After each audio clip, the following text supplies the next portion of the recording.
Assalamualaikum warahmatullahi wabarakatuh. Perkenalkan, nama saya Yopan Nur Laila. Saya mahasiswa dari STI Al-Azhari Cianjur dengan NIM 11 2022 1174. Dan prodi saya itu Pendidikan Agama Islam atau bisa disebut dengan PAI. Alasan saya membuat video ini adalah untuk memenuhi tugas dengan mata kuliah Sejarah Peradaban Islam yang berjudul dengan Islam dan Budaya Indonesia. Sebagai yang kita ketahui, agama dan budaya merupakan sesuatu yang melekat pada kehidupan manusia. Di suku Rusus, antara agama dan tradisi semakin hari semakin menimbulkan problematika. Hal ini muncul akibat dari adanya perbedaan pandangan mengenai ajaran Islam itu sendiri. Ada kelompok yang mendefinisikan bahwa ajaran Islam yang dibawa Nabi Muhammad yang notabene berbudaya Arab adalah final, sehingga harus diikuti sebagaimana adanya. Ada pula kelompok yang memaknai universalitas ajaran Islam sebagai yang tidak terbatas pada waktu dan tempat, sehingga bisa masuk kebudayaan apapun. Kelompok pertama terambisi menyeragamkan seluruh budaya yang ada di dunia menjadi satu, sebagaimana yang dipraktekkan Nabi Muhammad.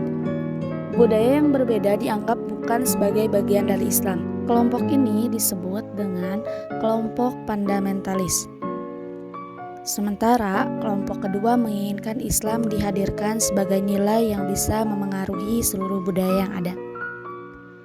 Islam terletak pada nilai, bukan bentuk fisik dari budaya itu. Kelompok ini disebut kelompok substantif.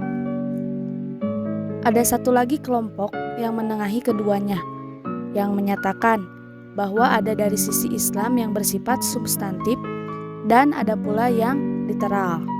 Apakah budaya mempengaruhi Islam? Berdasarkan data, ditemukan ungkapan penghubung yang menunjukkan bahwa Islam mempengaruhi budaya Indonesia.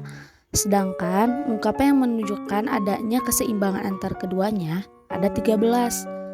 Sementara hanya ada 3 ungkapan yang menunjukkan budaya lokal mempengaruhi Islam. Dengan demikian, 1.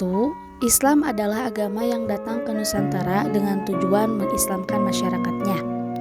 2. Islam dan budaya Indonesia dalam posisi seimbang.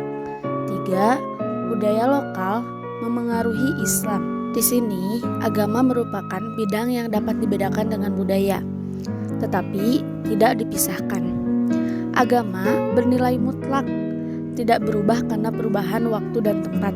Sedangkan budaya, sekalipun berdasarkan agama, dapat berubah dari waktu ke waktu dan dari tempat ke tempat. Oleh karenanya, agama adalah kebutuhan primer.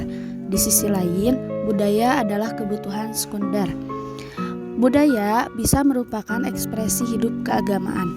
Oleh karena itu, dapat dikatakan, pertama, Islam bukan produk budaya, namun budaya timbul dapat terinspirasi dari efek adanya agama itu tersendiri.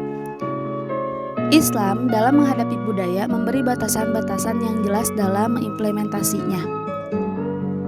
Dalam konsep Ikhwanul Muslimin dikenal dengan sawabit dan mutaghayyirat.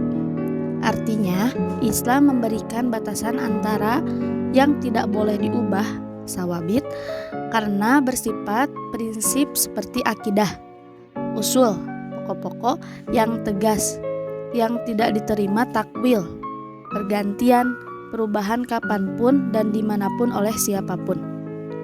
Seperti rukun iman atau bahasa Arab sebagai bahasa Al-Quran. Islam datang untuk mengatur dan membimbing masyarakat menuju kepada kehidupan yang baik dan seimbang. Dengan demikian, Islam tidaklah datang untuk menghancurkan budaya yang telah dianut oleh suatu masyarakat. Akan tetapi, dalam waktu yang bersamaan, Islam menginginkan agar umat manusia ini jauh dan terhindar dari hal-hal yang tidak bermanfaat dan membawa madorot di dalam kehidupannya. Sehingga Islam perlu meluruskan dan membimbing kebudayaan yang berkembang di masyarakat menuju kebudayaan yang beradab dan berkemajuan serta mempertinggi derajat kemanusiaan. Kedua, kebudayaan merupakan hasil karya, rasa, dan cita-cita manusia yang dapat berubah setiap waktu, ruang, dan tempat. Dengan adanya budaya, kehidupan manusia menjadi lebih terarah, dan dapat tempat yang semestinya di mata manusia itu sendiri. Kebudayaan yang sebagian unsurnya bertentangan dengan Islam kemudian direkonstruksi sehingga menjadi Islam. Contoh yang paling jelas adalah tradisi jahiliyah yang melakukan ibadah haji dengan cara-cara yang bertentangan dengan ajaran Islam, seperti lafaz talbiyah yang syarat dengan kesyirikan dan tawaf di Ka'bah dengan telanjang. Islam datang untuk merekonstruksi budaya tersebut menjadi bentuk ibadah yang telah ditetapkan aturan-aturannya. Kebudayaan yang bertentangan dengan Islam seperti budaya ngaben yang dilakukan oleh masyarakat Bali. Ngaben adalah upacara pembakaran mayat yang diselenggarakan dalam suasana yang meriah dan gelap gempita dan secara besar-besaran. Ini dilakukan sebagai bentuk penyempurnaan bagi orang yang meninggal supaya kembali kepada penciptanya.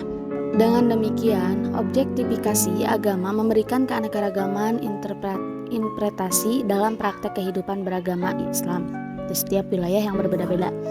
Oleh karena itu, Islam tidak lagi dipandang secara tunggal, melainkan beraneka ragam.